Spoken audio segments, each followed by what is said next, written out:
Hola de nuevo. Antes de empezar con nuestra sesión, leamos juntos Isaías capítulo 61, versículos 1 y 2.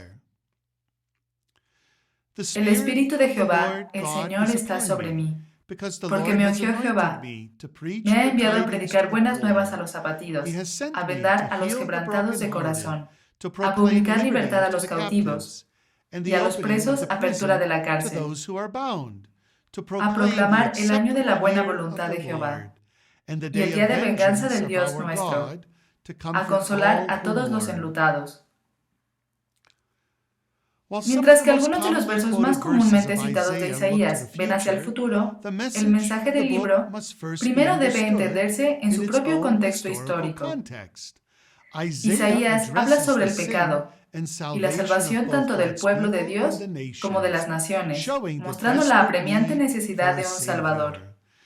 El libro no solo enfatiza el plan de juicio de Dios en contra de la Judá pecaminosa y las naciones, sino que también ahonda en el plan de redención de Dios.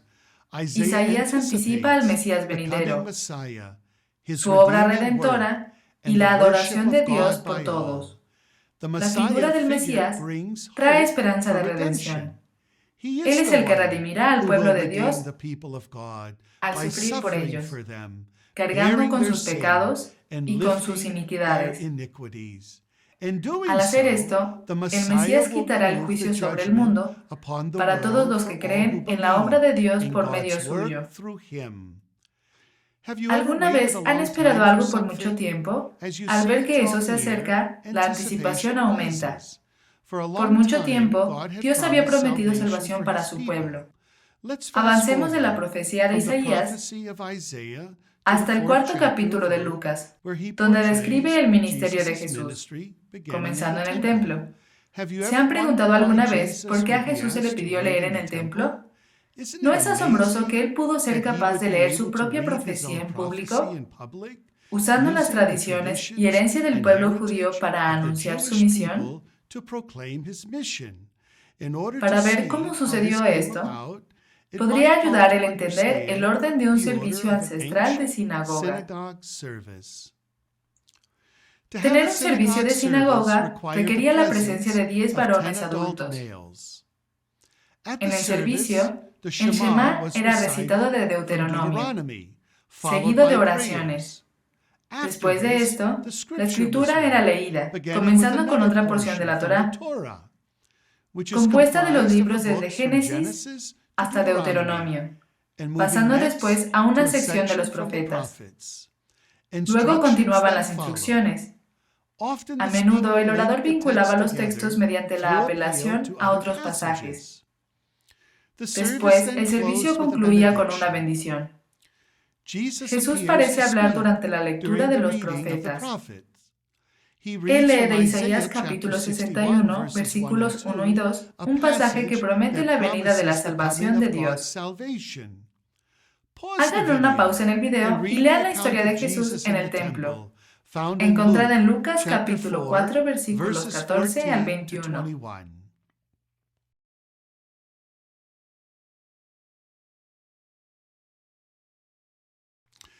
En Lucas, la lectura de Jesús acerca de la profecía concuerda con la forma en la que Isaías la escribió, con 3 modificaciones que destacan. Lucas no incluye la referencia a el día de venganza del Dios nuestro, omitiendo así el tono de juicio encontrado anteriormente en el Evangelio. También fueron omitidas de Isaías las palabras a vendar a los quebrantados de corazón. Además, Lucas añade la frase de Isaías capítulo 58, dejar ir libres a los quebrantados, que tomada junto con pregonar libertad a los cautivos, anuncia el ministerio de Jesús como un ministerio de libertad de la esclavitud. Haciendo eco de los cánticos y suspiros por justicia y redención escuchados a lo largo de las narrativas de la Natividad de Lucas, Lucas presenta los temas principales del ministerio de Jesús. Su ministerio incluirá buenas nuevas a los pobres, quien María, en el Magnificat, imaginó que sería exaltado. En los días venideros, Jesús anunciará la bendición de Dios a los pobres y los tendrá en cuenta en su enseñanza, más en Lucas que en cualquier otro evangelio. El ministerio de Jesús proclamará la liberación de los cautivos de las diversas formas de esclavitud, ya sea demoníaca, económica, social y política, que los oprimen. Jesús también restaurará la vista al ciego, no solo a nivel físico, pero también figurativamente, reviviendo la visión profética del año agradable del Señor. El año agradable del Señor se refiere al jubileo, cuando las deudas son canceladas y los esclavos son liberados, y representa lo que Jesús brinda a los que responden a su mensaje de esperanza. Jesús se apoya en la imagen de la profecía de Isaías, que también anunció tal esperanza, y señala que Él está cumpliendo lo que el profeta anunció. La afirmación de Jesús de que hoy se ha cumplido esta escritura delante de vosotros coloca tanto a oyentes como a lectores en la posición de tener que tomar una decisión. O creemos que Él trae y cumple las promesas de Dios, o no lo hacemos. Esta proclamación en la sinagoga se convertirá para Jesús en el hilo conductor que lo seguiría a lo largo de todo su ministerio.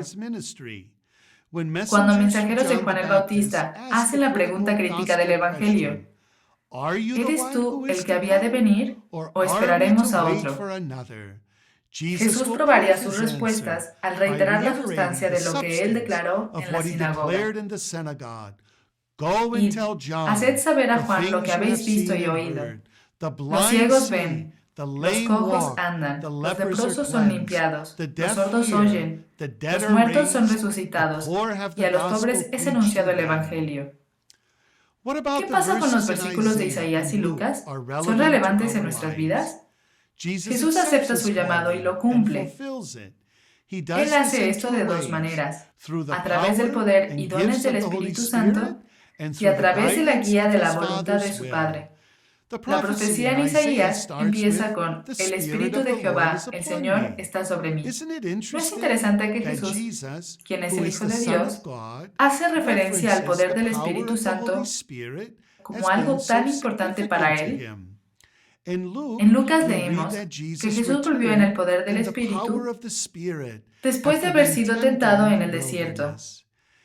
A pesar de que vivimos en medio de la tentación y debilidades en nuestras vidas, también podemos sentir el poder del Espíritu. Jesús es guiado por la voluntad de Dios para salvar a la humanidad de sus pecados.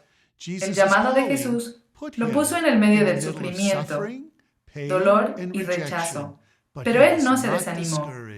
Esta también es la voluntad de Dios para nosotros. Somos llamados a dar de nosotros mismos, especialmente en reflejo de este tiempo de Adviento.